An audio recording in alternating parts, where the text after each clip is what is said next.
All right. Go ahead. Okay, thank you. Welcome, everyone. And thank you for attending today's event. A couple of things before we get started.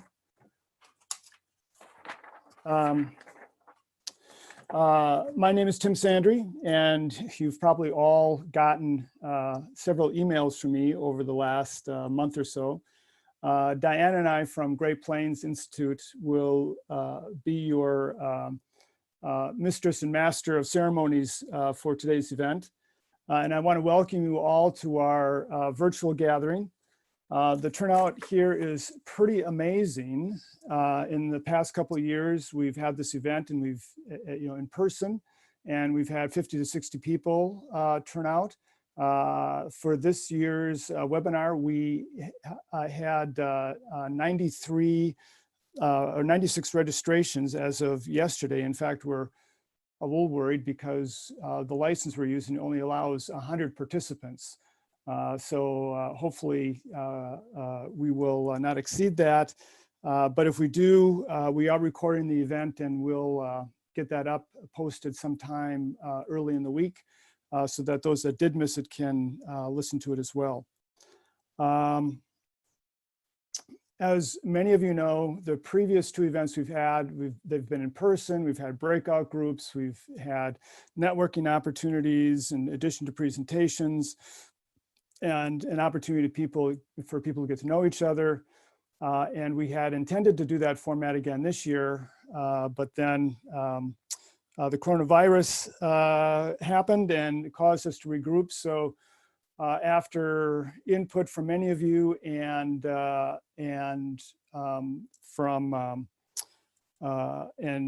conversations between the co-sponsors and the steering committee, we decided that we would have this webinar today in the spring, and then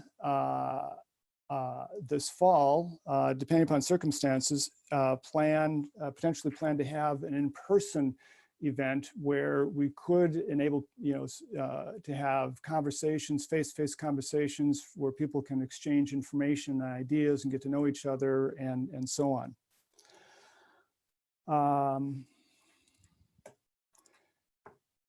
Next slide. Do I have control over the slides? Yeah, you should have control of the slides. Okay. All right. So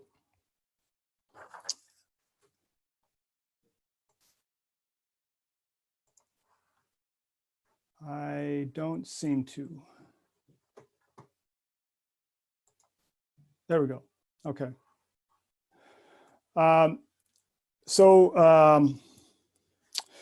Before we get started, I want to hang on a second. I am scrambling a little bit here.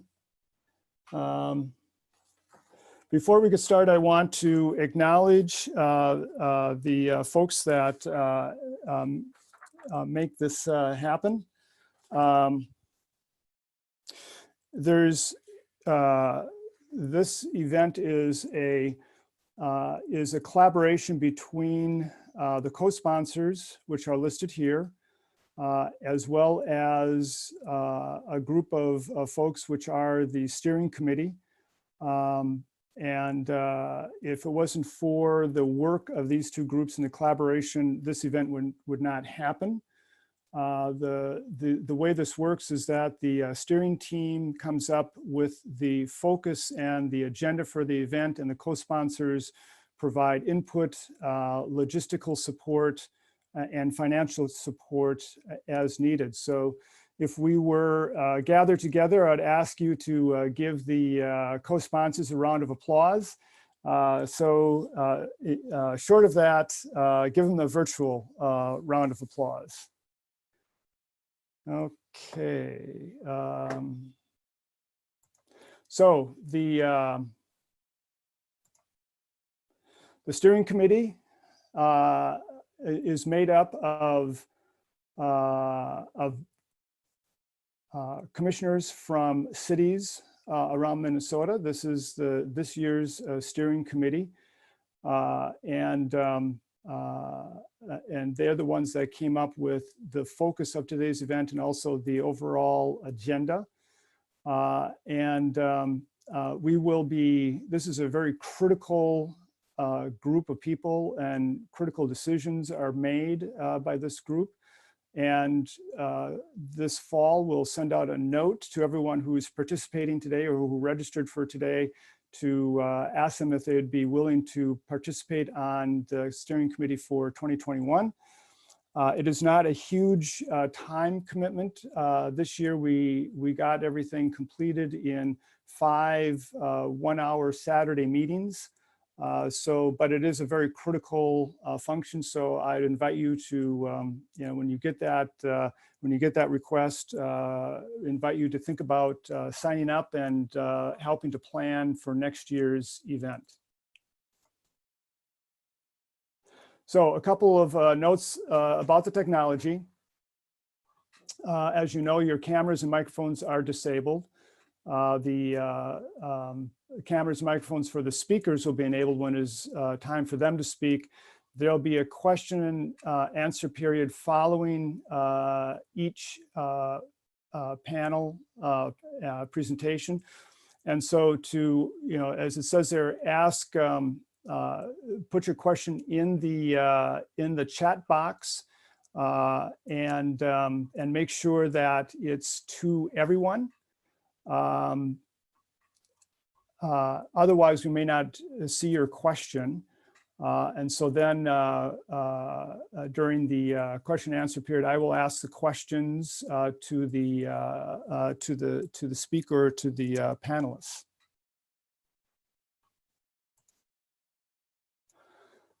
This is our agenda. It's really focused on climate change and in general, and specifically on climate action plans. And this is important right now for 2 reasons. One, from a global perspective, I think as we will hear, this decade of 2020 is probably our last best chance to make a difference that will ensure that we don't see the worst of the impact of climate change. And so we'll hear about that. And then secondly, we really, even if we get some leadership at the national level from the federal government on things, like a carbon tax or whatever, it's still the heavy lifting for making a change is really going to be at the local level. Cities, counties, states, we're the ones that are going to have to make the difference. And in order to do that, all of us are going to need to develop plans that have goals, actions, and metrics. And to be effective, these plans are going to need to get buy-in from all of our local leaders.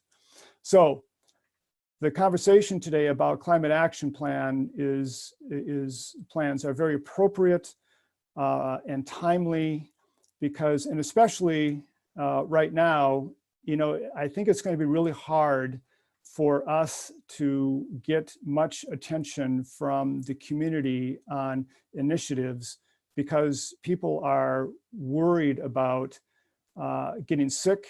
How do they get food, about their job, and all those sorts of things. So this might be a good opportunity for commissions who haven't already developed some kind of a climate action plan. This might be a good time to start working with your staff, your city staff, to get one put together. So with that, let's move on to our first speaker. Diana, you want to introduce yourself and our first speaker? Good morning. I am happy to introduce, oh, it's not coming up. I'm happy to introduce our first speaker, Frank Kohlasch. Nice. Oh, there you go, Chris. Can you do? Oh, there you go. Frank was not very long ago, in December, he was named the climate director for the Minnesota Pollution Control Agency. So we're pretty excited to have Frank with us today. He's been with the department or the Pollution Control Agency for 23 years, has done a bunch of work. I'm not going to read the bio, but there it is. And just a reminder to folks, when you're doing questions, make sure to send it to all so that we can avoid duplicate questions. You can see if somebody's asked the question, but I want to just get right to Frank so he can share with us his slides about climate and the reports that have come out recently from IPCC and the PCA to the legislature about greenhouse gas reductions. Take it away, Frank. Very good. Thank you very much. And I appreciate everyone taking time on a Saturday, and especially during these challenging times with the peacetime emergency and the pandemic, and look forward to having a discussion with you. I will try to move at a brisk pace here. I have a number of slides and sometimes I get ahead of myself just on talking to everything. So I'll start off with an overview of what we're seeing at the international level, some of the statements there, bring it down to what we're seeing within Minnesota from our Department of Natural Resources Climatology Office, and then talk about where the administration is heading with their most recent actions. So none of these points should be surprising to people that have been interested or working in the climate change arena. These are the International Panel on Climate Change updates statements from 2018 and re-reviewed in 2019. And they just list all the high confidences that we have at the international level about the existential threat that is climate change, that we have high confidence that our human activities have warmed the planet by 1 degree Celsius, that our current rate will be a 1.5 degrees Celsius warming between 2030 and 2025, that if we want to limit our temperature increase to 1.5 degrees Celsius, we'll need to reach net zero emissions by 2050. And if we go for a 2 degree Celsius increase, then we'll have to 2070, but the potential impacts to our climate and our ecosystems and our cities and our people will be more significant at 2 degrees. And that all the sectors will have to pitch in, and that there'll be major and far-reaching transitions for each one of them, and that even at 1.5 degrees Celsius, we're going to see significant changes and significant impacts on our natural resources. Looking at what 2019 was, this is the latest full year 2019 temperature average. You see that there's significant warming happening throughout the entire planet, significant warming happening, especially in the northern latitudes. And oddly enough, and perhaps ironically, we are seeing actually a cooling here in the temperature in the Midwest, middle of the country. A bit of irony of as we try to fight the climate issue, that we're also seeing different temperature regimes that other parts of the country and world are seeing. But I think we are, from the climatologists, saying that extreme warming that we're seeing in the North Pacific and Alaska is affecting how the jet streams and the polar vortex work for the US.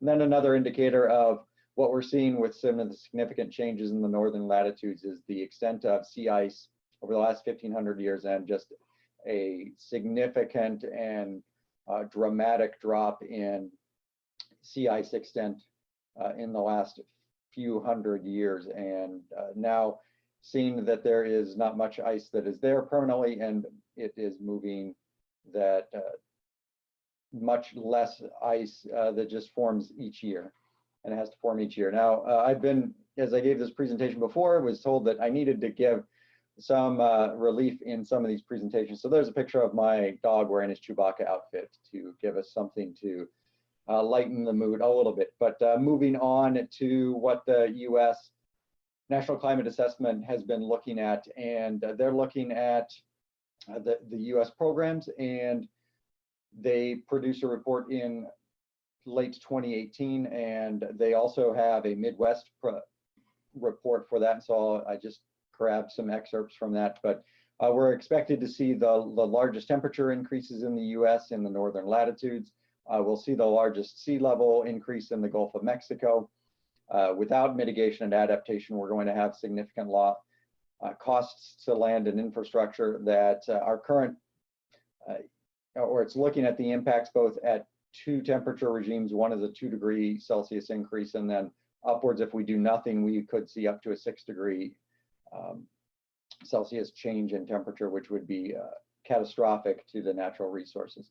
So looking at what they're saying for the Midwest, that at the rate of climate change we're seeing right now, if we don't have any mitigation or adaptation, that we'll see our agricultural systems drop their productivity levels to 1980 levels without technological advances. That for our forests, that the climate change is interacting with existing stressors, and in Minnesota, invasive species like the emerald ash borer to increase tree mortality, reduce the forest productivity. We're seeing the potential loss of economically and cultural important tree species, and that we may see forests be lost and be replaced not by other forests, but by other types of landforms, prairies, or savannas, or things like that. And some of our culturally important tree species, not just the ash, but also that predictions that our state tree, the red pine, would no longer have a significant presence in Minnesota. That climate change is going to affect our Great Lakes and the important freshwater resources of the Great Lakes, and interacting with all of the additional stressors that especially Lake Superior and other Great Lakes have, as far as land use changes and habitat loss and pollution, and making it more difficult to maintain their productivity and use. From the human health side, that we think that climate change will lead to poor air quality, extreme high temperature events, heavy rainfall, extended pollen seasons. We will see disease carrying of pests, ticks, and mosquitoes, and expansion of some of the diseases that people will be exposed to, and that our region is expected to see impacts both in human health, in people's loss of life, loss of quality of life, having to spend more time in the hospital, or missing work, or missing school, and then also the economic damages that they will cause.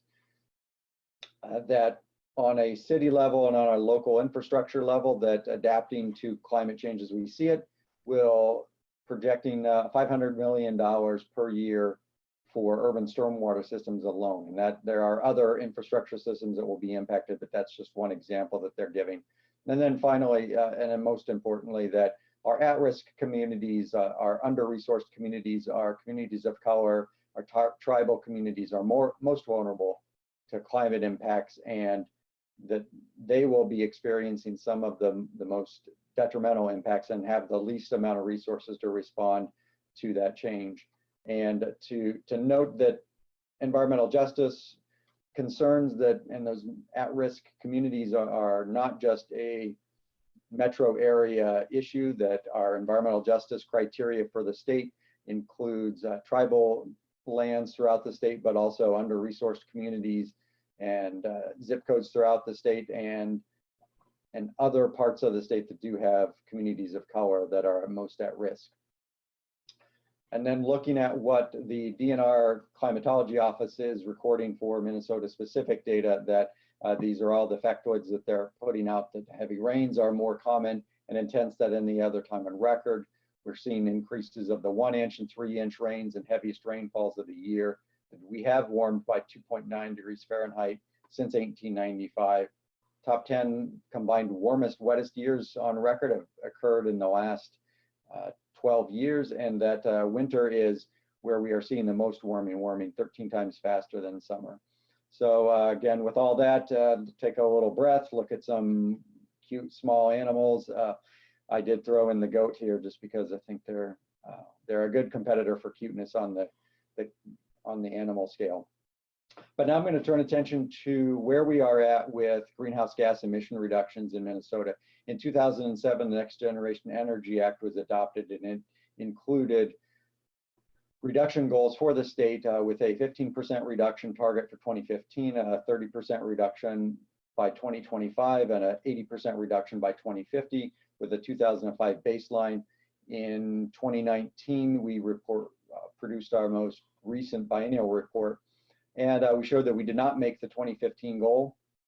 We achieved about a 12% reduction, and most of that reduction bouncing around we were seeing was coming both from the electric generation sector, but also from sequestration in our forests. But we did not meet the 2015 goal. We're not on track to meet the 2025 goal, and certainly not on track to meet the 2050 goal. How these emissions break down across the different sectors for 2016, you'll see that transportation and electric utility are about the same.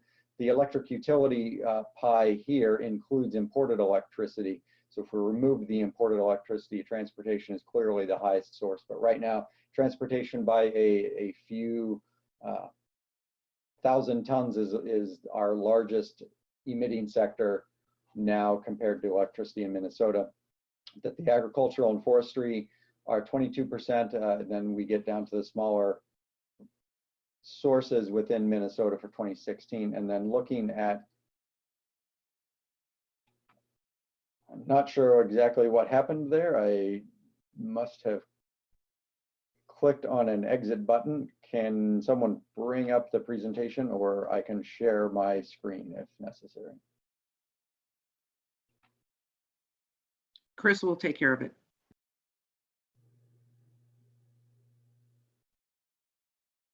Just apologize about that. The control part was disappearing on me. Very good. So looking at the trends for each of the sectors, again, showing that transportation is the largest sector. It has achieved an 8% reduction since 2005, but not on track to meet our 2015 goals, and certainly not on track to meet the 2025 goals. And that is particularly exacerbated by the recent federal government proposing new fuel economy standards that mean that we will see more emissions coming from that source. And also our consumer choices of leading towards larger vehicles, trucks, SUVs, minivans that have lower miles per gallon than passenger cars, and that don't have as many options for the electric vehicle sector just yet. And this is an important part of our Clean Cars rule, Clean Cars Minnesota rulemaking that we're pursuing to provide requirements and incentives for more electric vehicles in Minnesota. The next sector is the electric generation sector. This is the one sector that we did achieve the 2015 goal and are on track to achieve the 2025 goal. And that's due to our use of renewable electricity in Minnesota, the renewable energy standard, some of our green pricing processes that we have in Minnesota. And because of the Next Generation Energy Act, we are required to include imported electricity, and we have seen reductions in electricity imports also. Then we get to the agricultural, forestry, and land use. And this has the three major pieces included in it are the forest lands, the crop agricultural system in Minnesota, and the animal agricultural system in Minnesota. And seeing that that is remaining relatively level when we look at crop agriculture and animal forestry, but that what a significant amount of that bouncing around is due to the way that we are currently measuring our carbon stored in our forestry stocks, and we're working with the Department of Natural Resources to improve that. Then we see the industrial sector and the residential sector and the commercial sectors actually all going up, and we think that's because of economic activity and economic expansion and the use of low-cost natural gas in many of these systems. And so within the industrial sector, about a third of that is from natural gas use in their processes and space heating. Then residential and commercial are dominated by natural gas and some oil use and some other fossil fuel use for space heating. And just to note for this group that the electricity used in the commercial and residential sector are in our inventory right now are included in the electric generation sector. And then our waste sector, while it is reducing, it is a relatively small part of our emissions inventory system, but we continue to focus on that.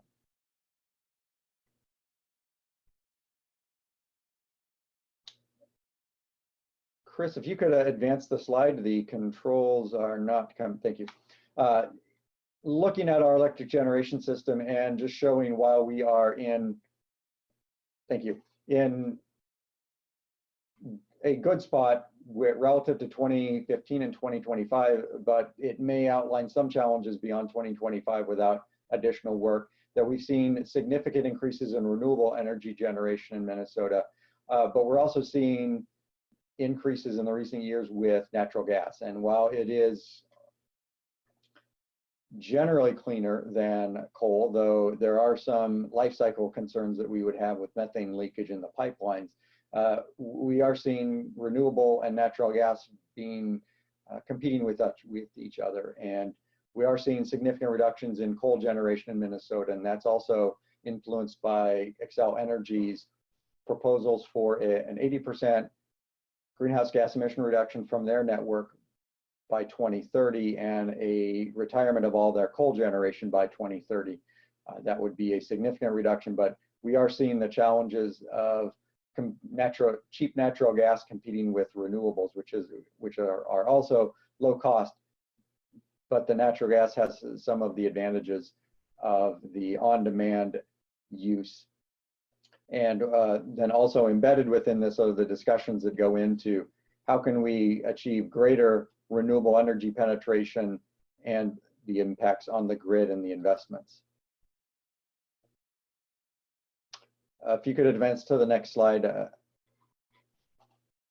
Just showing that we have been able to decouple greenhouse gas emissions from various other indicators. So this is showing the gross state product, which has been increasing significantly, but we're seeing that on a dollar per, or a ton per dollar of gross state product, that we're seeing significant greenhouse gas emission reductions, being more efficient, more use of renewable energy, cleaner fuels. We've been able to decouple the economic growth from the emissions growth. Next slide, please.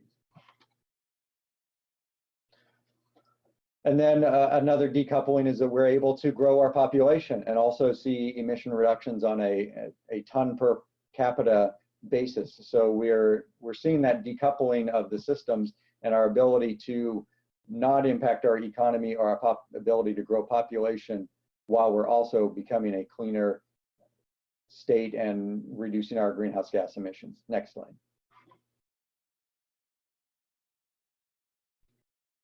And now I'll talk about Governor Walz's priorities for climate change. It is one of his priorities, and he has noted that it is an existential threat that impacts all of Minnesotans. And so on December 2nd of 2019, he issued an executive order on climate change, which directs 15 different agencies to come up with the policies and strategies that will put Minnesota back on track to meet or exceed our greenhouse gas goals and achieve a greater resiliency throughout Minnesota as we change the warming that we will experience due to existing climate change.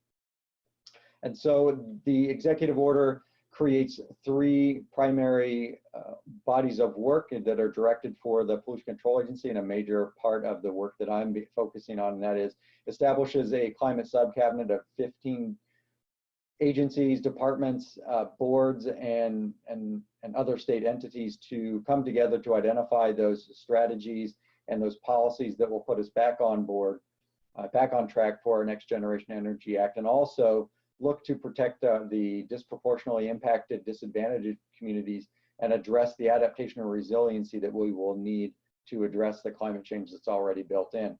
It also establishes a Climate Change Advisory Council made up of 15 citizens that will advise the subcabinet and help us with the work of enhancing our engagement and engaging Minnesotans. And then the final piece is it does put a significant requirement on all of the agencies in the subcabinet to focus on public engagement, especially with the disproportionately impacted communities, also the workers and the businesses that will be impacted by some of these policies and strategies, and identifying the potential strategies that exist, but also hurdles and challenges that the state will face as we make these transitions. And then with other administration efforts that have been put into place prior to the executive order, the Department of Commerce continues to focus on 100% clean energy standard, where all of our energy by 2015 will be generated by non-carbon emitting sources. that we administer, the PCA is focusing on a Clean Cars Minnesota rule to encourage and require more electric vehicles available in Minnesota. We're using our Volkswagen settlement fund to spend the maximum amount of money we're allowed under that fund for electric vehicle charging infrastructure, and also within the diesel replacement programs, focusing on our ability to replace diesel engines with electric engines where possible, and electric options to try to spur and have some technology demonstration for other industries and other uses of electric vehicles in Minnesota for on and off-road vehicles. The Pollution Control Agency submitted a electric vehicle charging infrastructure bonding request for $12 million to the legislature to help us build out the electric vehicle infrastructure charging network in Minnesota, combining that with our Volkswagen electric vehicle infrastructure spending. And then we also had a Sustainable Communities and Climate Resiliency bonding request for $15 million to help communities address especially the stormwater requirements and needs that are coming from a changing climate in relation to more floods, higher precipitation events, and become more resilient and better prepared for the higher precipitation events that we are seeing now. And then also the governor has a governor's council on biofuels, as we see that biofuels play a significant role in climate co-benefits, in water quality benefits, in soil health benefits, rural economic development. And with our transportation sector and an analysis we did with the Department of Transportation, seeing that we're going to have a need for liquid transportation fuels going into the future. It will take a while for us to transition into electric vehicles as we look forward and go through the cycles of having them available and having people purchase new vehicles. And then also on the regional partnerships, the pollution control, the administration and the Pollution Control Agency and the Department of Commerce and many other agencies remain very active in the U.S. Climate Alliance with, I think, 32 other states and more than half of the population participating in the Climate Alliance for looking for opportunities to keep the United States on track and should lead the way for policies and strategies to reduce greenhouse gases throughout the United States. We're also in the Under 2 MOU. We're in the We're Still In coalition for the Paris Agreement. We're in a Power Past Coal coalition, and then a couple of groups that the Great Plains Institute is facilitating, the Mid-Continent Power Sector Collaborative and the Mid-Continent Transportation Electrification Collaborative, looking for ways to decarbonize across multiple sectors, electrification, transportation, and the building sector, especially electrification within space heating and other uses. And with that, this slide shows why we're doing all of this work for the future generations that will inherit the planet and the climate conditions that we've built in for them, to give them the best chance to build a resilient and thriving economy, and also testing our knowledge that to protect Minnesota from our iconic pieces of our ecosystem, the red pine as our state tree, the loons perhaps not having a summertime habitat in Minnesota as our climate changes, and only getting to experience them in their migration during the fall and the spring, and then the loss of our boreal forests and what will replace them in northern Minnesota, that iconic experience that we all have with northern Minnesota and all the memories that people have for what Minnesota looks like. And with that, I will open for questions. All right, thanks, Frank. So we've got some questions here, and we've got about 5 minutes here for questions, and I'm hopeful that if we don't get through all of them, we can submit the remaining ones to you, Frank, and you might be able to respond via email or whatever, and then we can send the responses out to everyone. So the first question, how much would our emissions be for Minnesota if we include scope 3 from the embedded energy related to the products we buy? I'm not even sure what that means, but Frank, I'm assuming that you do. Yes, and we have engaged in what's called a consumption-based emissions inventory. We did a pilot with that with 2012 data, and that is available on our website if you look under consumption-based greenhouse gas emissions.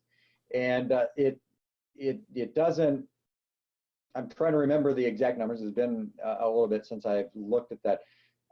What's that looking at is that when we purchase products in Minnesota, we import them from other places. They all have a certain carbon intensity that is built into them. So if you purchase a pair of shoes and it's made in China, it has certain carbon in it. And I don't think that it's still within the range of the 150, 170 million tons.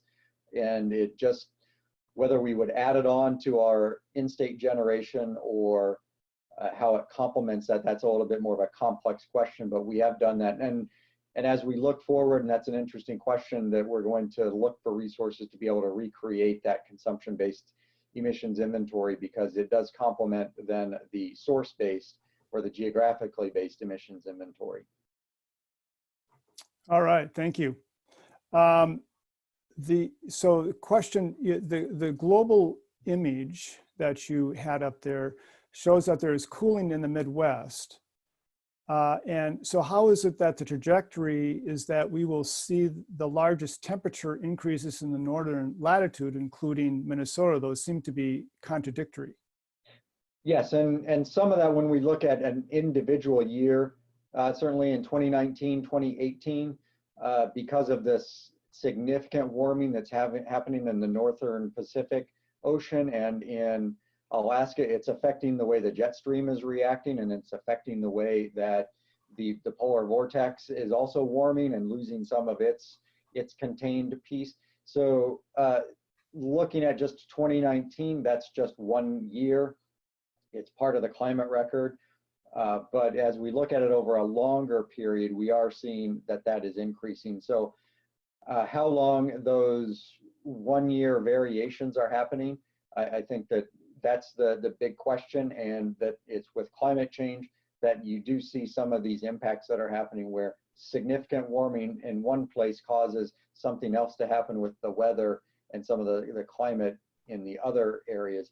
But we do continue to see that and make the predictions that we're going to see warming. It's just in the last few years, because of the significant warming and the amount of energy that's being held in the northern Pacific Ocean and the warming that's happening around Alaska, it is affecting the jet stream and what we're feeling and within the weather that we feel. So yeah, it is a little bit of a contradictory message, but we have to also consider the short-term variations that we're seeing compared to the long-term trend that is being built, and that the trend is a warming trend. All right. And another question, curious about how the methane emissions from natural gas extraction and transmission are accounted for in the per sector emissions numbers. The natural gas extraction emissions are not accounted in our in-state inventory because we don't have any natural gas extraction activities happening. That's where something like that consumption-based emission inventory can come into play and help supplement that. For the transmission of natural gas in Minnesota, we do have a term that captures the leakage of the natural gas pipelines in Minnesota, and that's captured along with the emissions that come from the burning of the natural gas. And yes, those are important, because that's a methane release that is it's more potent climate chemical than carbon dioxide is. Okay.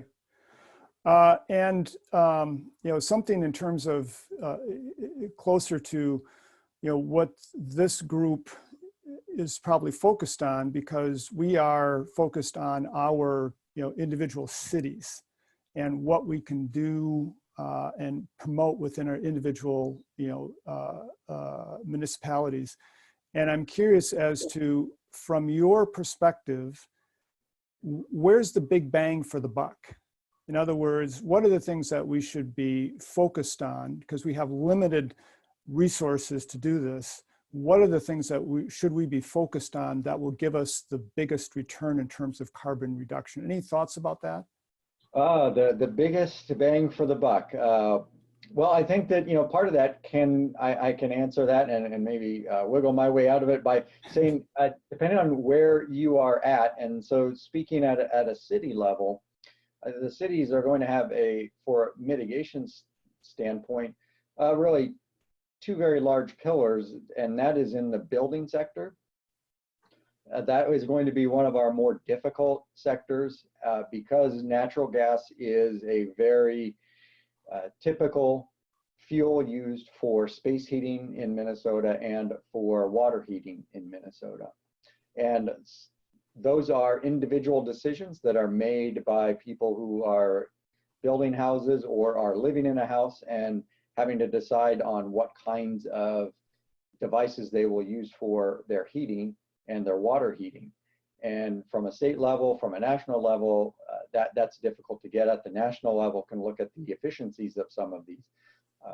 But really getting into the land use and some of those building decisions of what's being used for that space heating component.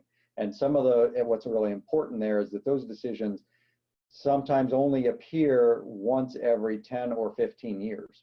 And how do we get the right signals in place or requirements, if that's where people want to go, that help lend to the decision that's a lower emitting sector. So the values that we see that natural gas end usage in Minnesota, about 65% of our natural gas in Minnesota actually goes for space heating in Minnesota. And how do we address that with electrification?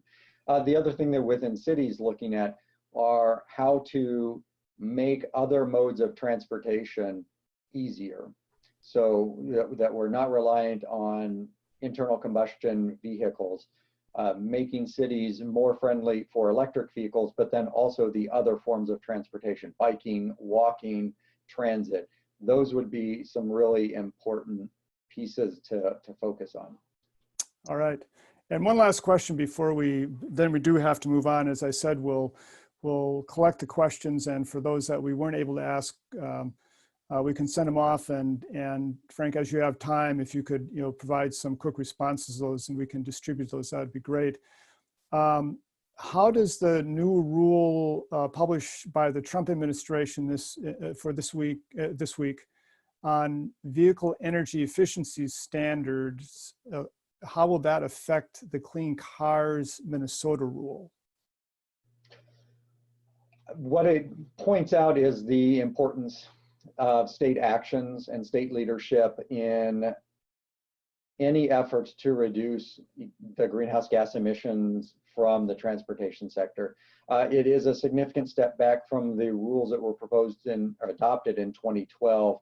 And we're not seeing from the federal government any other policies, ideas, or strategies to replace the greenhouse gas emission reductions that were built into the previous rule, built into the previous rule on existing coal plants, built into the previous rules on new coal plants. So it really highlights the importance of state action and amplifies what we think is the need for a state signal to motor vehicle manufacturers that we need to begin transitioning to electric vehicles more quickly in Minnesota. And we need to have those available to our consumers so they can make that choice easier. It is a bit of a difficult activity to purchase an electric vehicle in Minnesota, simply because we don't have all of the models available to us and the numbers of vehicles compared to other types of vehicles. And we've all seen then the advertising in Minnesota is for the large vehicles, which is just going to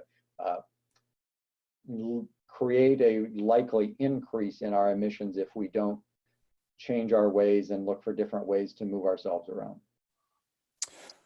All right, Frank, thank you for the presentation, and thank you for the insightful answers to the questions.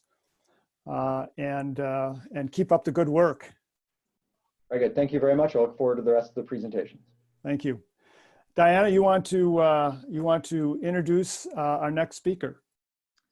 Absolutely. Good morning, everyone. Again, thank you, Frank, giving us the information that cities can use as they go forward. I'm happy to I'm going to introduce all the panelists right now with their bios, and then I'll go right into the panelists. So Abby Finis is my colleague at the Great Plains Institute. I won't read her bio, it's in front of you on the screen. But she has been doing a lot of work with cities and has done a number of climate action plans with cities across the state of Minnesota. And I'm really happy that she could join us this morning and talk about what is a climate action plan? What does it take? What does it look like? We had that question last year at our event, and I'm happy this year that we could focus and have her on board. And then the next speaker, we will have two city speakers. The Melissa Baartman from the City of Red Wing. She is the Community and Economic Development Coordinator, and she's been there for just under a year and working as the liaison to the Sustainability Commission, and we're happy to have her here to talk about the process as they just recently went through the process for climate action plan for the City of Red Wing. And then lastly, but not leastly, is Emily Ziring, who joined the City of St. Louis Park just in the fall as our sustainability manager, and had worked in the past with Minskew and did sustainability facilities. So really happy to have all three of them to talk about what cities can do and what cities are doing on climate action plans. So Abby, my colleague, take it away. Thank you, Diana. All right, so Diana mentioned I'm Abby Finis, and I am with the Great Plains Institute, and I'm gonna do a little bit of Climate Action Plans 101 is what I was asked to do. So we're gonna take a look and see what that involves. So I also work with GPI. If you're familiar with Diana, you're probably familiar with our organization. We're a nonprofit that deals with a lot of energy issues from kind of federal down to our communities team, where I primarily work with local governments on helping them advance their climate energy actions and strategies. So I'm going to give a little bit of context to climate energy planning in Minnesota and give some examples from here, as well as talk through what some of the contents of the plan are, what things you'll be looking to include in your plan, and different things that will influence your decisions. So how do you balance those priorities? How do you maximize benefits? And then looking at a more focused approach to climate action planning. And then if it's time for questions, we'll take some questions. So we are seeing a lot of really promising activity at the local level in Minnesota.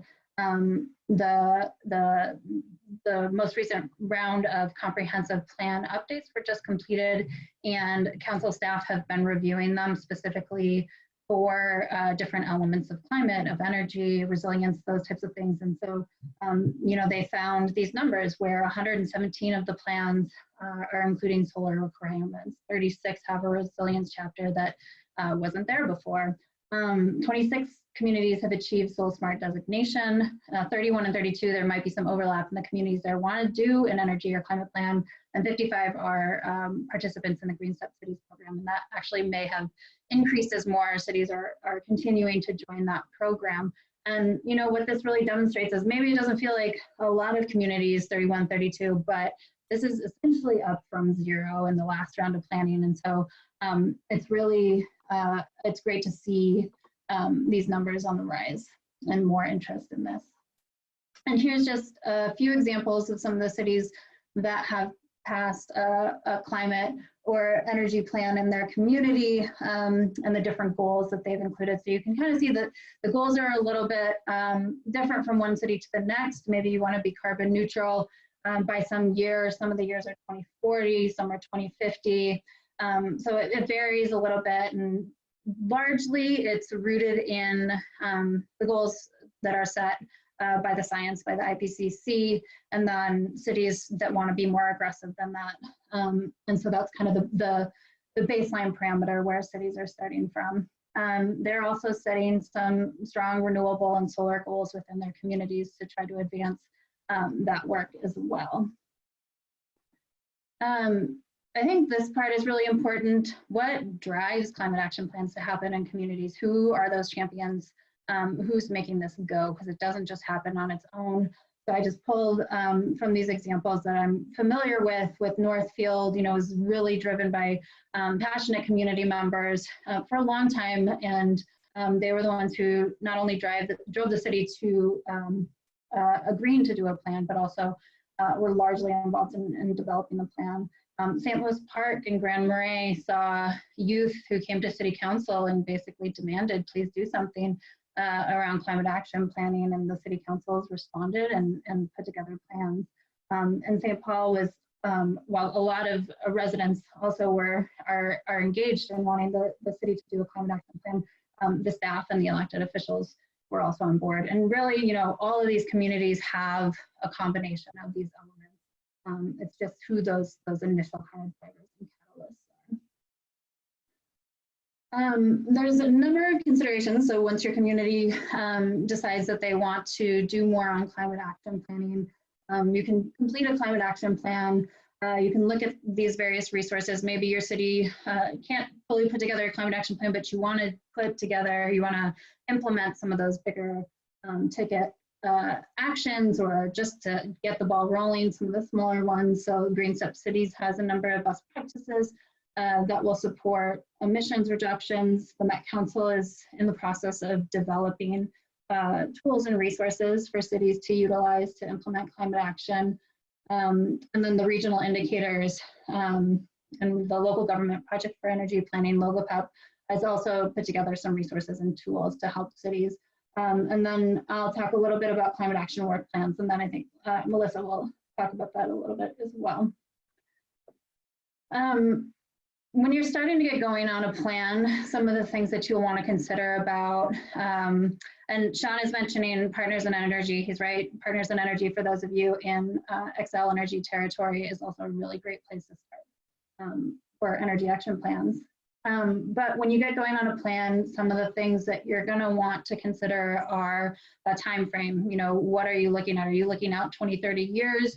Or are you trying to look at a shorter time frame and sooner targets? Are you just focused on mitigation, or are there some adaptation, resilience elements that you want to include in your plan? How are you considering equity? How does that fit into your plan? Are you looking at a community-wide plan, or is this something that's really going to focus on your city operations? And then the big consideration is what your community priorities are and how those are aligned and balanced and incorporated into how you decide to move forward. Another big thing that can be helpful is if your community already has goals around this, maybe it's in your comprehensive plan, maybe you passed a resolution, those can be really helpful to help leverage and move forward climate action planning in your community. So Frank talked a bit about where our sources of emissions are coming from. And so this is just kind of a quick snapshot of emissions in St. Paul. And you can see that buildings make up 62% of the total emissions in St. Paul, and that is coming from natural gas and electricity. And so for our purposes, we do include electricity in greenhouse gas emissions inventories for cities and their buildings. And then travel is the next largest piece of emissions. And I want to speak to the waste piece, because the consumption-based emissions aren't what we're tracking. This is really the post-consumer waste. So where is your waste going to? Is it going to a landfill? Is it going to a resource recovery and energy center incinerator? Where is that going? Are you composting? Are you recycling? And that's where the emissions are calculated, versus all of the inputs that go into products before you purchase them, which makes this a much larger number. I mentioned Regional Indicators Initiative. It's been around for about 10 years now, collecting data for almost 100 cities, and it's collecting energy data, travel, waste, and then calculating the greenhouse gas emissions from those. And so you can kind of just see the smattering of per capita emissions. It's a really good way to compare data across cities to understand what's going on in your community and look at that information. And so you can visit the Regional Indicators site and play around with the data there. And then they also built this wedge diagram tool that allows you to see the impact that different actions might have on your emissions. And I think there's only about 24 or so cities that are preloaded into this wedge diagram tool. So you may have to select a different city to play around with, but it's just a really good visualization of what types of impacts these different actions will have in your community. So the existing conditions that I mentioned, this is where you're starting in your plan so that you understand what's going on in your community so you can inform the actions that you want to take to have the biggest impact. And so that's really looking at, you know, how is energy used in your community for both buildings and travel? What are the clean energy resources that are available to you and how can you maximize those? And then just an inventory of different programs and policies and or programs that'll help advance some of your initiatives. We'll take a look at what some of those look like. So the community's emission profile, I think, is really important. So the question earlier was, you know, what's the biggest bang for the buck? And it's true, it's really, you're looking at buildings and transportation, but understanding the deeper breakdown of what's going on in your communities is really going to help you to see where you should be focusing your efforts if your main priority is to reduce greenhouse gas emissions. So you can see here the graph on the left has 54% commercial emissions versus 22% residential and 24% transportation. You can break it down further by the different fuel types, or electricity versus natural gas versus transportation fuel in this one, so that can tell you what types of decarbonization strategies you're looking for. And this is really where you start to get that clear picture of, you know, what is my community like? Where are the emissions coming from? If you're in a community where commercial emissions are really your large source of emissions, then maybe that's the sector that you want to start with first to try to drive down emissions there versus transportation. And oftentimes if your transportation emissions are high, then you can target the same people, right? The people who are driving in your community likely also have homes in your community. And so if you can get them to change travel behavior and make efficiency improvements in their home, then you can kind of get a 2-for-1 with those targeted strategies. And I will throw a big caveat in here with transportation emissions, in that's collected through vehicle miles traveled data. And when you're a community like Rogers and you have 94 going right down the middle of your community, you're getting a lot of vehicle miles traveled that are not your vehicle miles traveled. And so it's good to understand where that information is coming from so that you can know when you have authority over those emissions as well. And just one other thing that I want to say on the emissions profile is that it's really important to know not just what your profile is now, but to know also what it's going to be in the future. And so this particular community is in Xcel Energy territory. And right now, 35% of emissions in that community are coming from electricity. But if the city were to do nothing, that would go down to around 9 or 10%. Just because of the efforts that Xcel will be making. And that's not to say that they shouldn't focus on electricity, because there's a lot of things that the community can do there in terms of solar and renewable, but to understand where your lift is burdened or less burdened in areas so that you can focus on other areas as well. So here's just a quick summary of the emission sources from building energy and what's going on, and Frank spoke to some of this a little bit with space heating and water heating, primarily coming from natural gas, and then your electricity consumption for a lot of your other gadgets and appliances. Industrial processes are harder to capture in communities. Sometimes the data is suppressed. It's also tends to be harder to enforce or try to get changes in those industrial processes. Travel emissions, and this is just a little bit more of a drill down of the emissions you saw before from travel, and just looking at the surface transportation and the amount that's coming from essentially personal vehicles, from just regular sedans to SUVs and pickup trucks and those types of things. And so it's just a good kind of an understanding of where your travel or emissions are coming from in your community. Again, waste emissions, I mentioned this earlier, that a lot of it is coming from the breakdown of organic materials in landfills, or from the emissions that come from incinerators, for those that go to generate electricity. And so thinking through, what are some different strategies that we can do around our post-consumer waste is a main focus. I mentioned before that you also want to know your local solar resource. So Minnesota does have a statewide solar map that's available where you can calculate the rooftop resource in your community. You can really kind of clip it to any surface that you want. So it could be land-based as well. But you can take that rooftop resource, you can compare it to your electricity consumption in a year, and start to get a sense of what might be possible, what's a possible goal for solar in our community. Yes, this is the University of Minnesota solar resource map. And so we've taken that data, Met Council has taken that data and provided numbers for rooftop solar resources. Similarly, wind resource, you can understand, do I have a good wind resource? Most communities in the metro area are just not going to have a good wind resource. Areas with trees aren't going to have a good wind resource. And so it's really going to be those western rural communities that have better access to the wind for a variety of reasons. In the metro area, we have a lot of buildings, and there's different siting regulations that will be challenging to get around, because the wind turbines have to be pretty tall to be able to get the quality wind to make them function optimally. Okay, I'm getting a warning from Diana, so let's go.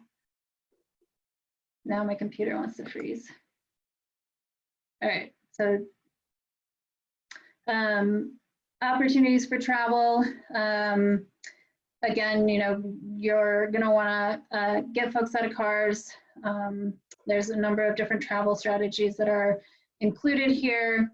There's a lot of innovation, I think, happening in travel. We have the scooter here that has a little graffiti on it, but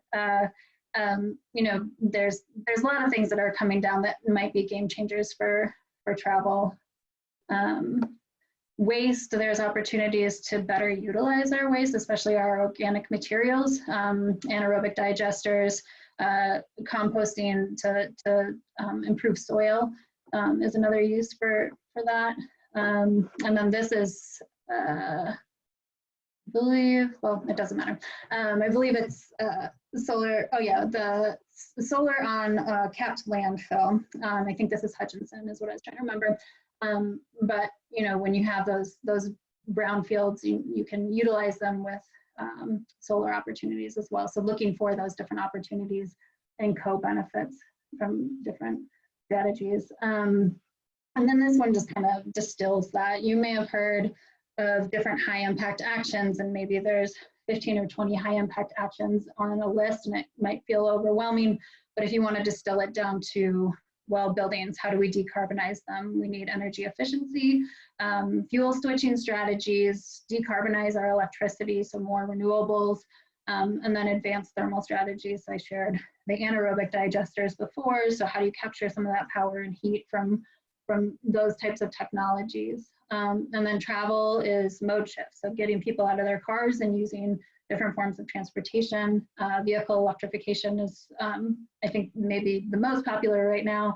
And then looking at those low and no carbon fuels and what those look like. And then I have tree planting on here, and it started, and I'm glad that, Frank went over tree planting, kind of what's happening to our urban forests. And I know a lot of communities have issues with emerald ash borer and losing a lot of their canopy, and tree planting is one of those things that it's not going to solve our climate problem, but it does capture carbon and has a multitude of other benefits, and is really a great community building strategy.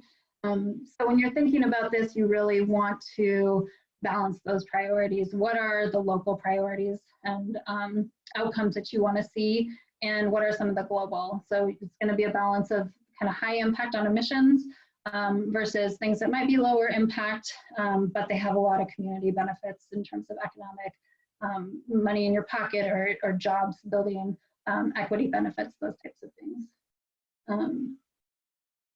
Sorry, I'm rushing through this. But the main thing I think that, as you're looking through this, there are a lot of puppy pictures in this scenarios, right? There's a lot of good things that can come out of climate action that have really positive co-benefits from better air quality, better quality of life, more exercise, those kinds of things, more in touch with nature in your communities. So I think that as you're pursuing strategies in your community, really focus on those strategies that also get you some of these other co-benefits. And then finally, I talked about the timeline before. I think that a lot of these climate action plans are rooted in these 20-30-year goals.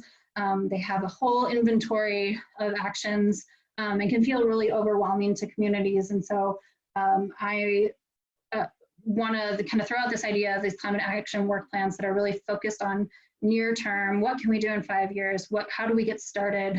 What's our planning? And then reassess in 5 years and just start doing things to get the ball rolling, track your success, measure your progress, and just keep kind of ticking away at those emission reductions, because they will snowball and they will get better and go down faster as cities do more over time. So I think that's the last slide. Is that 1 minute, Diana?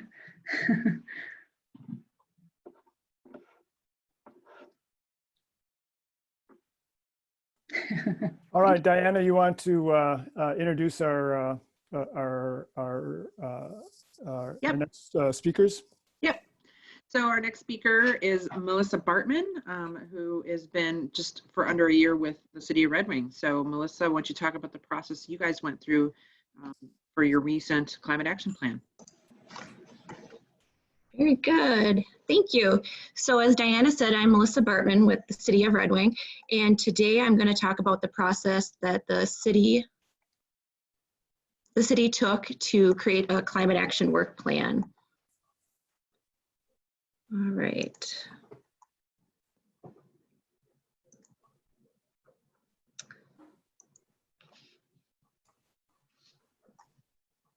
All right, so the idea for the climate action plan originated from the Red Wing 2040 plan that was adopted in 2019. The plan was 2 years in the making and included a lot of community engagement and feedback, and really helped us learn what many residents want for the future of Red Wing.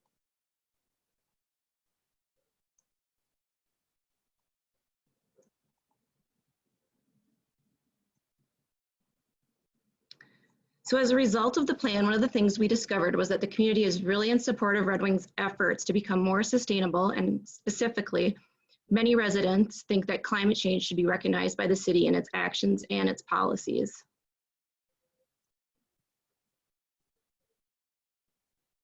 Sorry, I'm struggling here with the slides.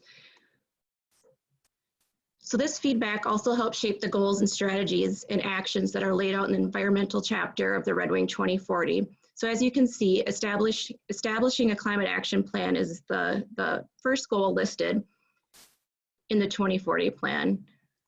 This plan also serves as a comprehensive plan, and from that, all other plans flow. And so you can see we have our 2019 strategic plan that also highlights establishing a climate action plan, and then also the Sustainability Commission has that included in their work plan.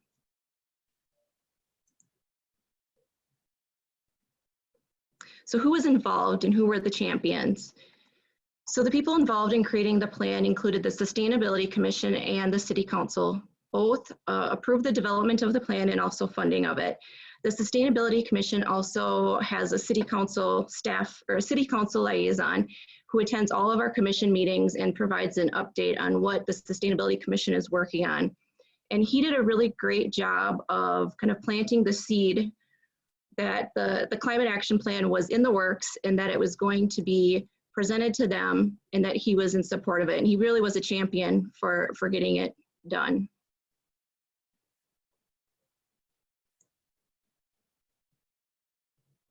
Let's see here.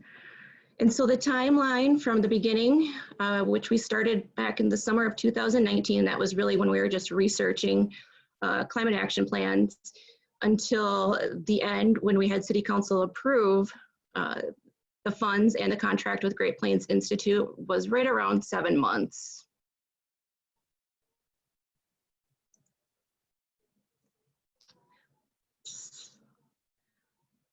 All right, the process. So the process started with the Sustainability Commission researching other climate action plans and seeing what other Minnesota cities had done. Initially, a few of the commissioners thought that we could develop the plan internally, just with city staff and the commissioners working on it, but we quickly realized that that just wasn't feasible and that we were going to need to contract it out.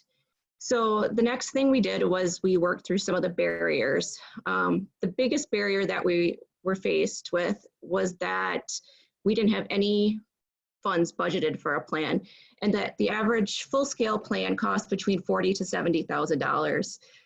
And after the time that we had just spent, the time, effort, and money that we just spent on the Red Wing 2040, there really wasn't an appetite for that to take place. But as luck would have it, we had been in contact with Finis from Great Plains Institute, who told us about a new idea that she had for a climate action work plan. And it included more near-term, high-impact priorities that can help cities move more quickly into action. This was really appealing to us because the city has made a goal of reducing greenhouse gas emissions by 80% on or before 2040. But we really need to start taking action now and start seeing results. And so another pro to this idea was the cost. It was significantly lower than a full-scale climate action plan. So in order to fund it, we got creative. We used some of the funds from the Sustainability Commission. We also were awarded a CERT seed grant, and then we approached the City Council and got approval for the remaining amount.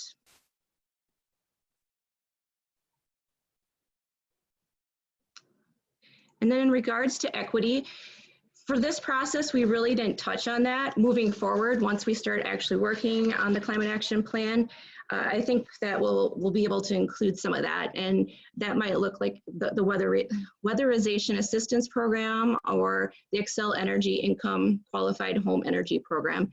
And we'd also like to add a resiliency plan at some time down in the future. So I think that is all that I have. So I will turn it back over to Diana.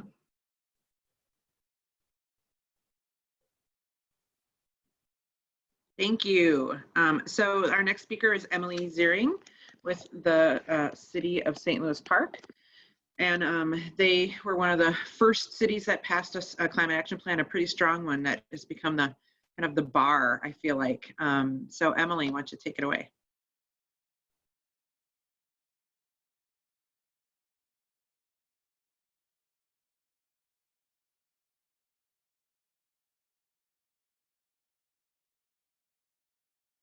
You can't hear me. Thank you.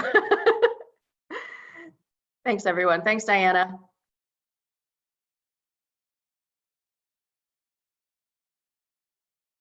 So the City of St. Louis Park adopted our climate action plan back in February of 2018.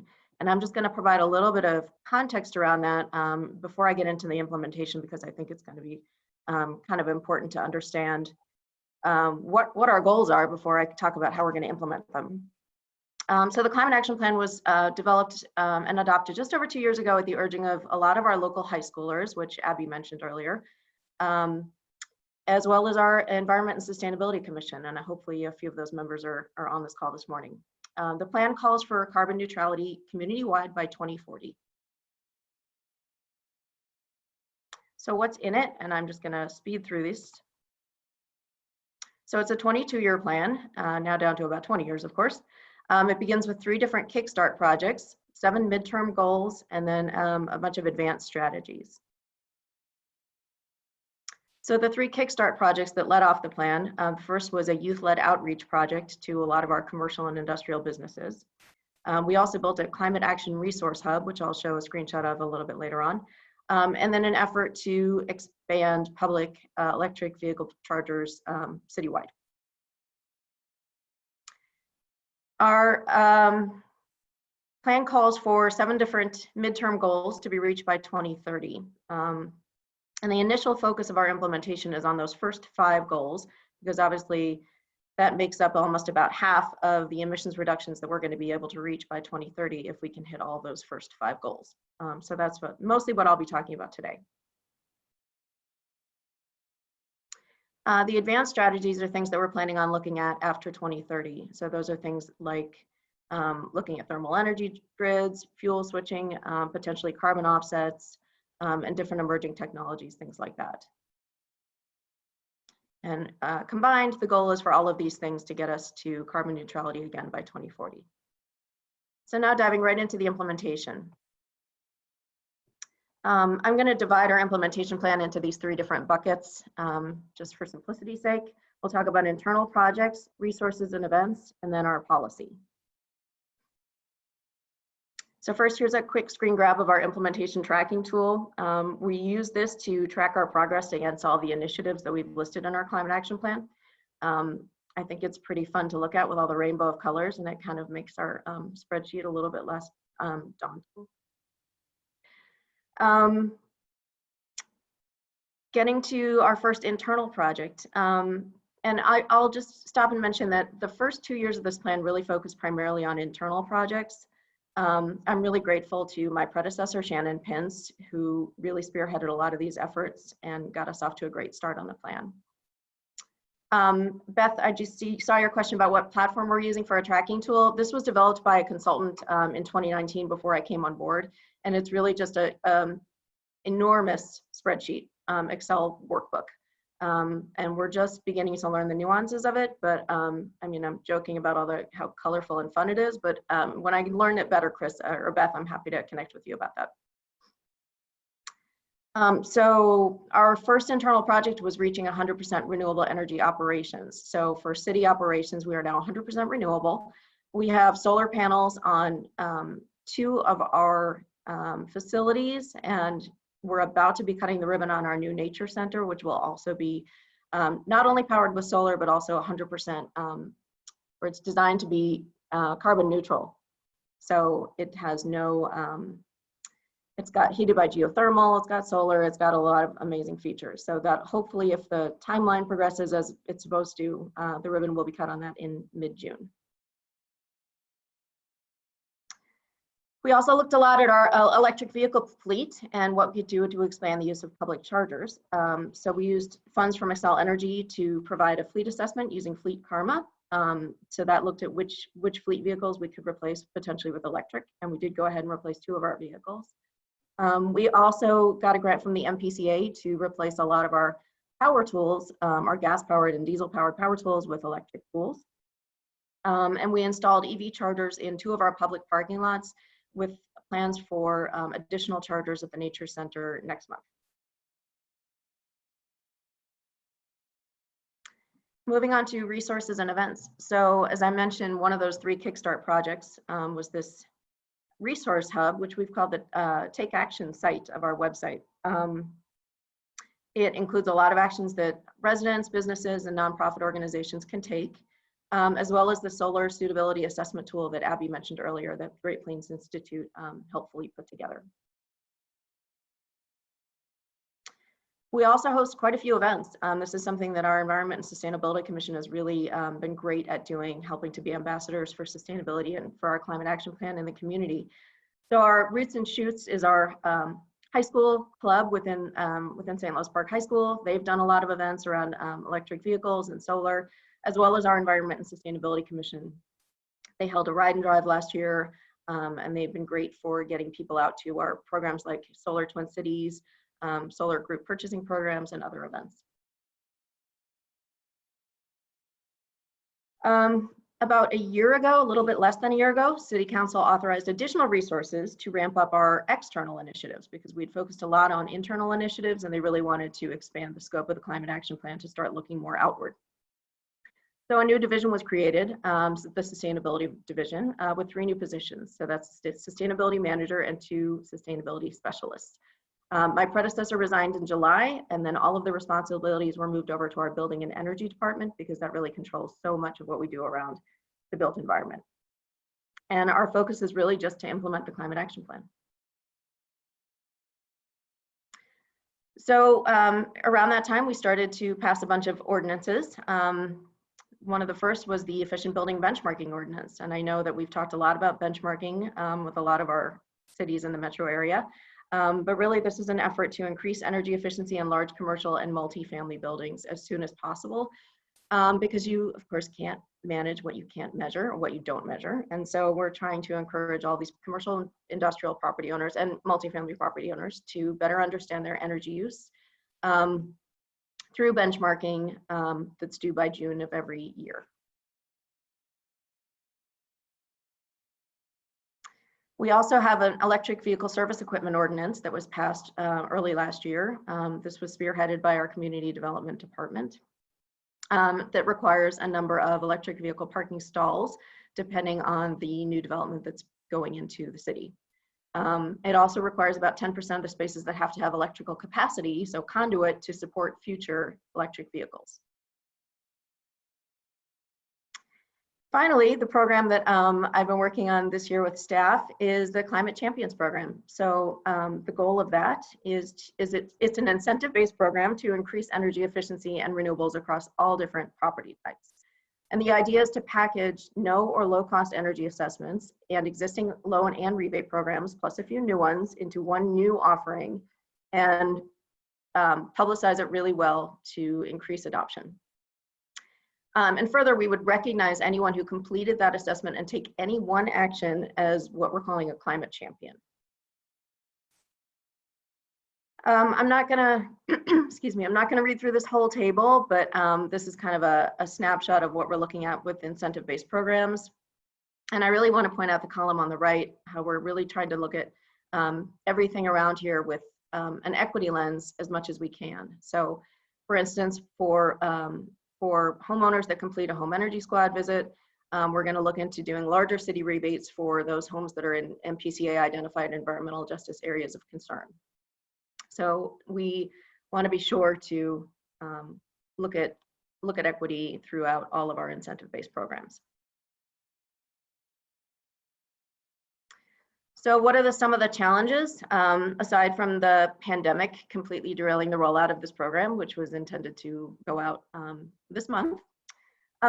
We have a small budget. So are the incentive amounts that we're going to be offering enough to spur action, especially when we're talking about really large commercial and industrial buildings?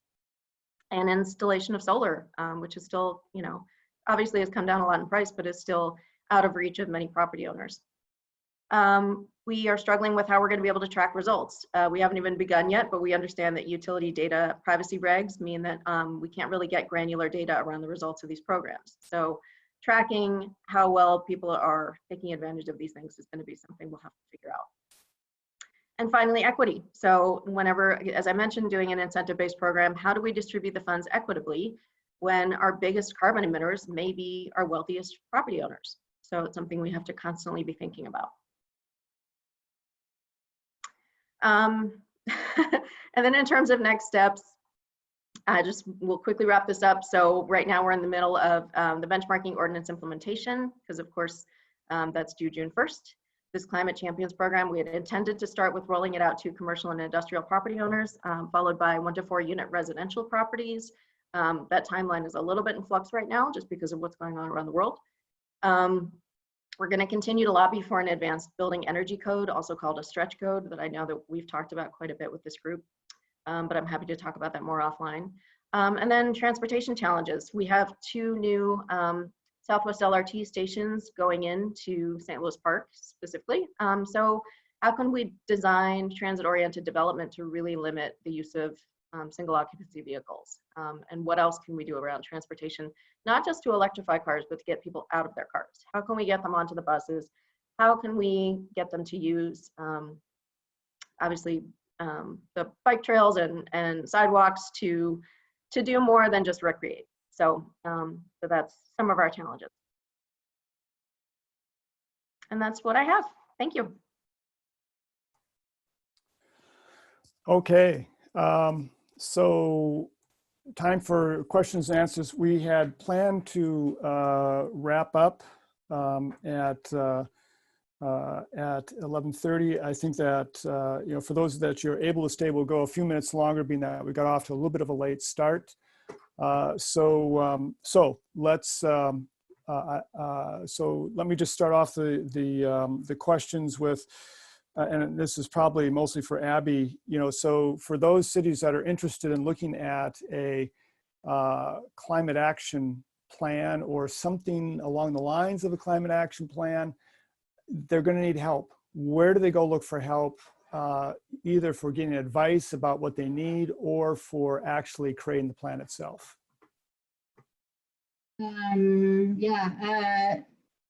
I mean, I'm happy to take any questions if folks have them. The GreenStep Cities program is also a really great resource. So Philip Music, I think, is on this as well. If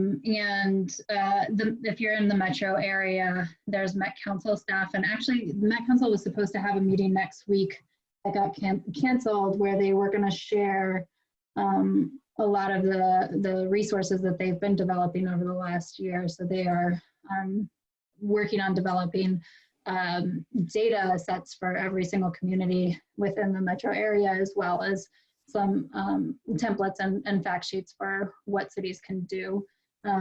But yeah, all of those resources are great, and I'm always happy to respond to any questions as well. Okay, let's see.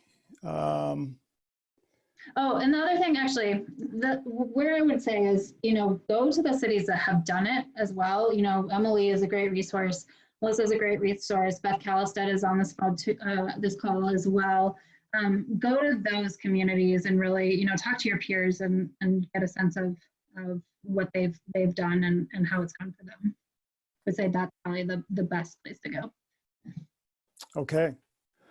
Got a question here. Our county is writing a new comprehensive plan. Some commissioners would like to add a sustainability section to this plan. We live in an outstate, mostly rural county. I do not think many rural counties have climate action plans. I hear that Winona County does. Does anyone know about other counties who have sustainability or climate action plans? I think that there are a couple of folks who answered that question within the chat box, but Washington County does have an energy action plan. Hennepin County is currently working on developing a plan as well. I know that Ramsey County has some on resilience. For rural counties, I'm not aware. Maybe there's somebody on here who knows of a rural county that's been working on that. Okay. Let's see here. So that, you know, we talk about climate action plans and, you know, kind of, you know, not quite a full-blown climate action plans, but generally speaking, how long does it take to write a plan from scratch, and assuming that time frame should probably include client engagement?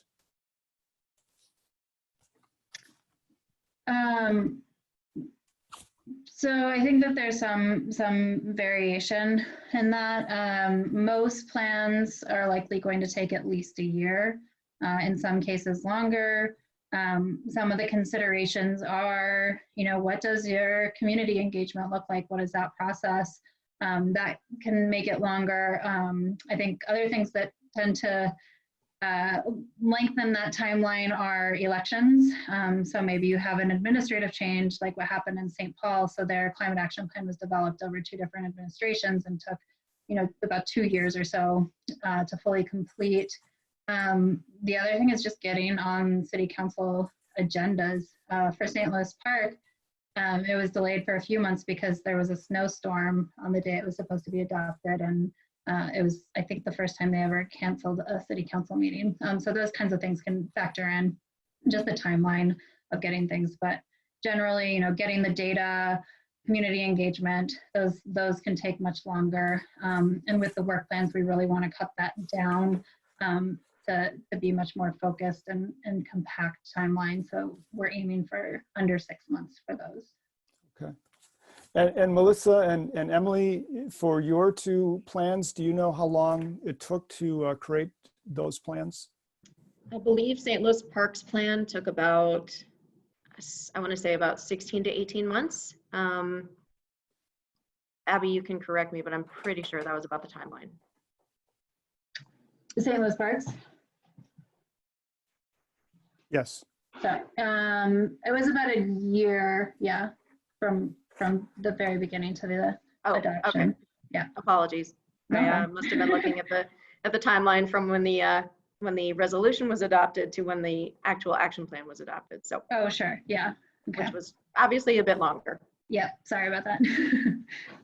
And for the city of Red Wing, we haven't actually started working on the actual plan yet, but I believe it's supposed to take 3 to 4 months. Is that correct, Abby?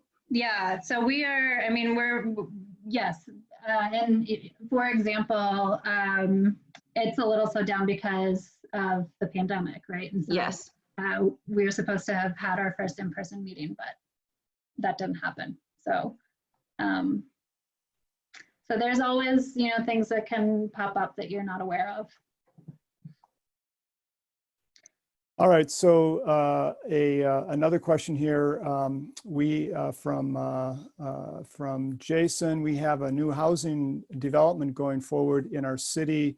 The housing development plans have a diverse housing mix.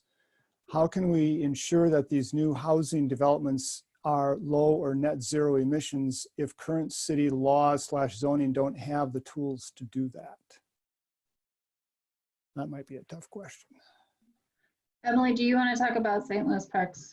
Yeah, sure. So St. Louis Park has a green building policy that kicks in anytime the city is has invested 200,000 or more in a project. So if you're talking about a project that uses TIF money, it typically is going to use at least that much. And so that policy will kick in. And I've found that right now the majority of our projects seem to be using some kind of TIF dollars to get done. So the green building policy is affecting many more properties than I had anticipated when I first started with the city. So that's been really exciting to see, especially since, as you mentioned, we are, you know, kind of hamstrung when it comes to what we can legally require cities to do in terms of, or require developers to do above and beyond the energy and building code. Mm-hmm. And we do also meet with them and remind them of all the you know, Excel design assistance and rebate programs that are available so that hopefully they can, even if there's not TIF dollars invested, that we can start them off on the right foot with their designs. Mm-hmm.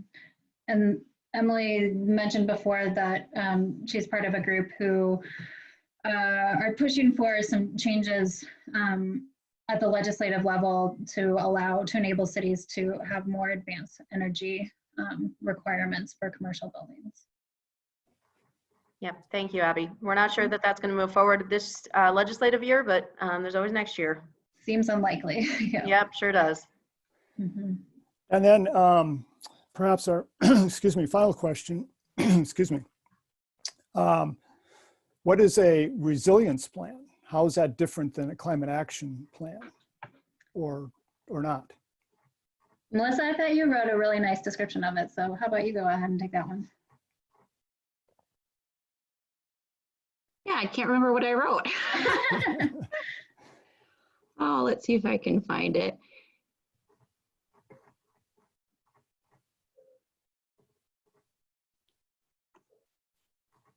At about 11:24. There we go. Yes, so a resiliency plan assesses the areas of a city that are most vulnerable to climate change impacts and then recommends strategies to adapt to these impacts and reduce potential vulnerabilities. Mm-hmm. And that can include, you know, the built environment, natural infrastructure, and also your vulnerable populations within your community as well. Yep. Thank you, Abby. Just checking, see what other questions may have turned up while we were talking here.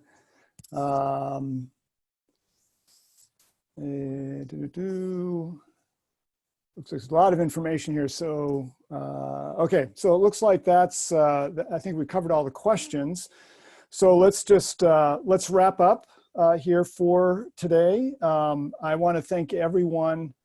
I want to thank everyone for attending the event, especially on a busy weekend like this, and with a lot of other stuff going on. It's our hope that you were able to get some information here that you can use and will make a difference. As I mentioned before, we are recording this event, and so we will post it online in a few days once we get everything tied up. I will also post the comments, because there's a lot of good information in the comments or the chat as people were kind of communicating back and forth. And also post the links to the climate action plans for St. Louis Park and Red Wing, and there's some other cities that have climate action plans, and as we can get links to those, we will post those as well. Three final things. You're going to receive a short evaluation form shortly. Please fill it out. We depend upon these evaluations to improve, our programs, or, these events year after year. So it's really important to get your feedback. And as I mentioned, we will try to put together a fall gathering where people can come together to network and share information and ideas. And of course, that will depend upon what the circumstances are like at that point in time. And lastly, please keep yourself safe and healthy, and keep up the good work.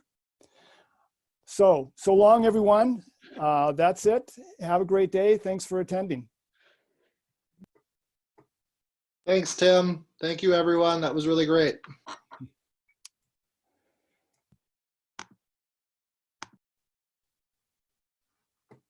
Thanks everyone for joining us.